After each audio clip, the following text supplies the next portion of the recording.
question 4. So I redrew the wave here, and before we talk about the answer, let's just review what each of these letters means, the A, B, C, and D from the formula. So the A, amplitude, I'm going to draw, oh, you got gloves on your feet, huh?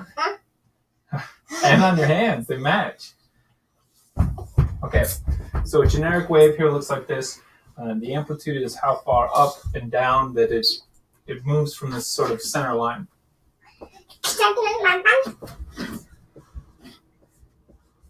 Okay, and if you subtract the 2 and then divide by 2, that's the formula for getting that. So next one that's similar, D, that's the average. That is the value of this line. So this height, wherever it may be, if it's shifted up or shifted down, that is the, hold on, it's a, there we go. That's sort of the middle line here, the center between the maximum and minimum values here, and you find that max plus min divided by 2. So that's your average.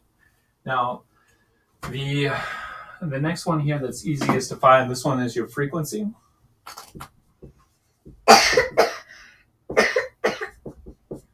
So, and if you're in radian mode, this is 2 pi divided by the length of the wave. So whatever wavelength this is, call it WL for wavelength, or sometimes called period.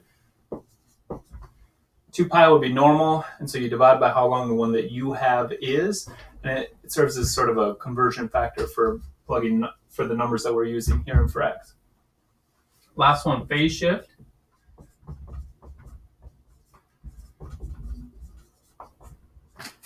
And there's no real formula for this. You have to be able to identify, well, where is this point, if it's a sine curve, where is this point on the graph that we have? And so it's the point that is at the center line here, but then increasing thereafter. So let's take a look here. In this problem here, we're meant to find A, B, C, and D, but for the graph here. So I recreated this, and the information that we have is that this is x is 3 and y is -5, and this is 6 or -1. And I also included some other points here because those would be useful to figure out those values A, B, C, and D. And so if we're trying to figure out, well, where are these other 2 points that are sort of between, it just so happens the numbers that end up being easier. So if x is 3, x is 4, x is 5, x is 6, and then this one would be x is 7.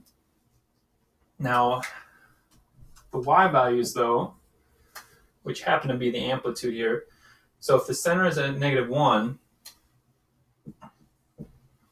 this goes down 4 from that -1 to achieve a -5. And so this would be, let's see, what would we say, 4, this point is 4, and then it has the same y value as this, -1. And then this one would then go up 4,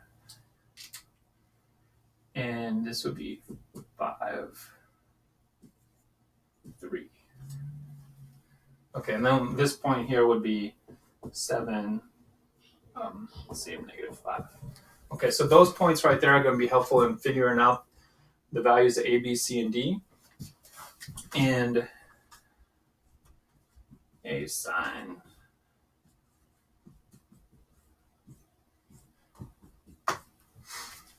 Okay, so the first one that's easy to find is the A. We kind of already did it here. It's 4. And so it goes up 4 and down 4 from the center line. It's a sine curve. And sine looks like this is a parent graph. Now, the B value, let's do it in radians, 2 pi divided by, and it's always 2 pi as part of the formula. Sometimes it's been reduced, is this length right here. So even though sine starts at the middle, all we need is to know, well, how long is it before this cycle repeats? And so that would be a distance of 4. So I'll leave it there unsimplified so you can see where it came from. And then x minus, and this one, there's a couple different answers. So we could use that one. That one makes the most sense. We could also use this point because that's the same location but one cycle earlier. Or we could use this one, same cycle, same point but one cycle later. And there's an infinite number of points that we could use for this. And let's keep it simple. We'll just use the one that we already figured out, which was this x value is 4 right here. And so we're kind of looking at the sine graph is this specific cycle in this reoccurring pattern. And so that would be x is 4. Okay, and last is this d value. This is the average. And so this didn't have a xy. It had just this middle line dashed in. And so the middle line is that y is -1. That is the average value of this wave. And so if you were to draw in an xy, it would kind of overcomplicate the look of it, but it would be something like maybe right here. If this were the, so actually it would be right here. So, and there you have it. So A is 4, B is 2 pi over 4, or pi over 2, and then C is 4, not -4, but 4, because the formula always has a minus in it, and then D is 1.